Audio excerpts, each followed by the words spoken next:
दोस्तों नमस्ते।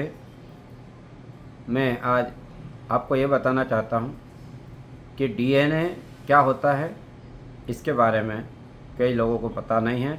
ये मेरा 36वां एपिसोड है और अपराध के संबंध में 14वां एपिसोड है। ये आपके समक्ष में आज अधिक बात नहीं करूँगा। आप मेरे इस चैनल को सब्सक्राइब करें, लाइक करें, कमेंट्स करें और शेयर करें ताकि मेरी सभी आपको वीडियो देखने को मिल सकती है। एक जजमेंट है मुकेश और अन्य बनाम दिल्ली राज्य एनसीटी और अन्य 2017 6 सुप्रीम कोर्ट केस एक्ट। यह जजमेंट को कई और जजमेंट में भी संदर्भित किया गया है। एक हिमाचल प्रदेश हाईकोर्ट का जजमेंट था जो 2020 क्रिमिनल लॉ जनरल 526 में रिपोर्टेड हुआ था, पंकज वर्सेस हिमाचल प्रदेश। उसमें भी इस जजमेंट का उल्लेख हुआ है, संदर्भित किया है। अब इसमें ये समझने की बात है कि डीएनए होता क्या है। तो इसमें यह उल्लेख किया गया है कि डीएनए डीऑक्सीराइबो न्यूक्लिक एसिड का संक्षिप्त रूप है। यह सभी मानव शरीर की कोशिकाओं में पाए जाने वाला मूल आनुवंशिक पदार्थ है। यह लाल रंग रक्त कोशिकाओं में नहीं पाया जाता है, हालांकि यह सफ़ेद रक्त कोशिकाओं में मौजूद होता है। यह आनुवंशिक कोड को वहन करता है। डीएनए की संरचना मानव चरित्र, व्यवहार और शारीरिक विशेषताओं को निर्धारित करती है। डीएनए प्रोफाइल संख्याओं के एन्क्रिप्टेड सेट होते हैं जो किसी व्यक्ति के डीएनए संरचना को दर्शाते हैं, जिसका उपयोग फॉरेंसिक में मनुष्यों की पहचान करने के लिए किया जाता है। डीएनए एक जटिल अणु है। इसकी दोहरी हेलिक्स संरचना होती है, जिसकी तुलना मुड़ी हुई रस्सी की सीढ़ी से की जा सकती है।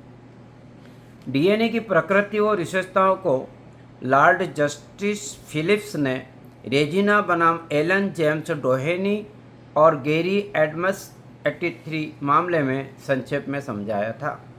उपरोक्त मामले में अपराध स्थल पर मिले एक दाग से प्राप्त डीएनए प्रोफाइल की तुलना अपीलकर्ता द्वारा दिए गए रक्त के नमूने से प्राप्त डीएनए प्रोफाइल से करके प्राप्त परिणामों के आधार पर आरोपियों को दोषी ठहराया गया था। उपरोक्त संदर्भ में डीएनए के संबंध में लॉर्ड जस्टिस फिलिप्स ने यह कहा था कि डीऑक्सीराइबो न्यूक्लिक एसिड या डीएनए लंबे रिबन जैसे अणुओं से बना होता है, जिन्हें गुणसूत्र कहते हैं। शरीर की लगभग हर कोशिका में 46 गुणसूत्र कसकर कुंडलित अवस्था में पाए जाते हैं। गर्भाधान के समय माता से 23 और पिता से 23 प्राप्त ये गुणसूत्र शरीर की आनुवंशिक संरचना बनाते हैं। डीएनए के विभिन्न खंडों में अलग अलग पहचान योग्य और विशिष्ट विशेषताएं होती है। जब कोई अपराधी अपराध स्थल पर रक्त या वीर्य का धब्बा छोड़ता है तो उस धब्बे से डीएनए के पर्याप्त खंड निकाले जा सकते हैं, जिससे संदिग्ध द्वारा दिए गए रक्त के नमूने से निकाले गए डीएनए के खंडों से उनकी तुलना की जा सके।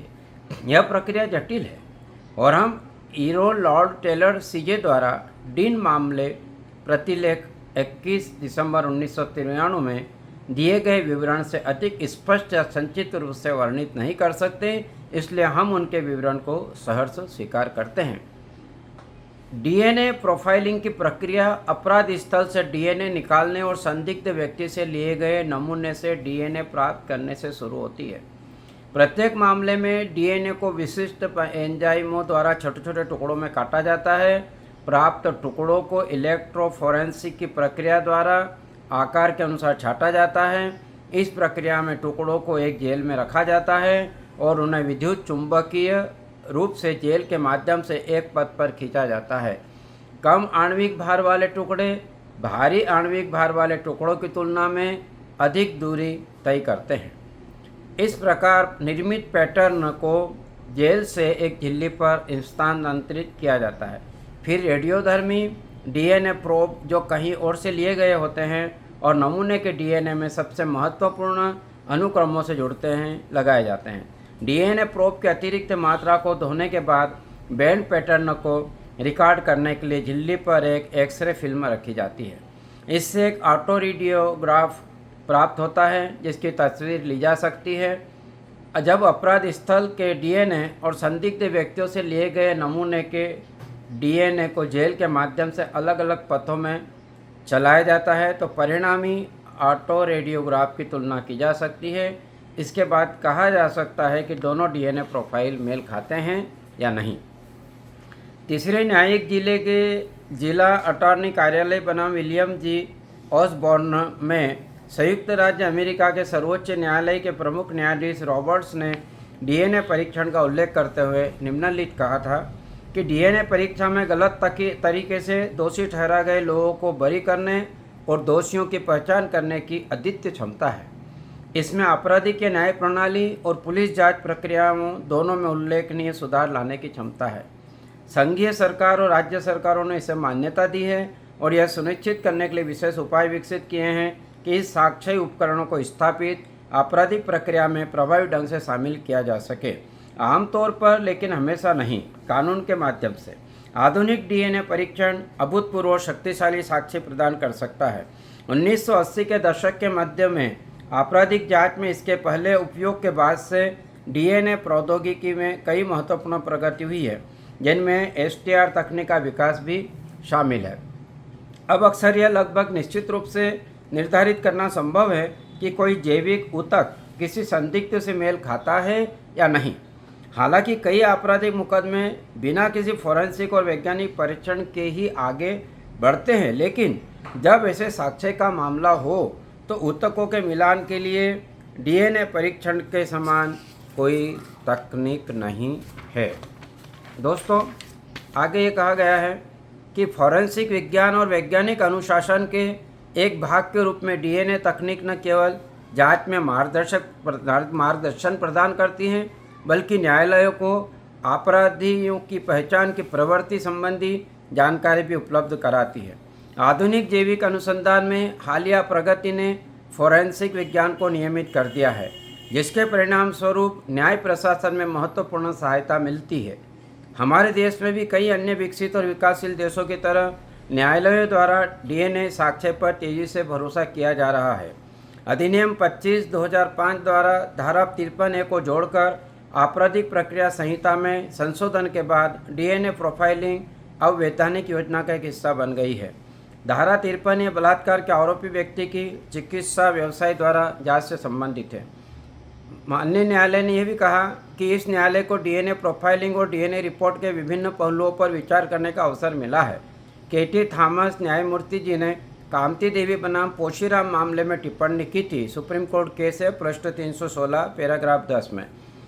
माननीय न्यायालय ने यह भी कहा कि हमें याद रखना चाहिए कि साक्ष्य अधिनियम की धारा 112 उस समय अधिनियमित की गई थी जब डीऑक्सीराइबोन्यूक्लिक एसिड और राइबोन्यूक्लिक एसिड परीक्षणों में आधुनिक वैज्ञानिक प्रगति का विधायिका ने उल्लेख भी नहीं किया था।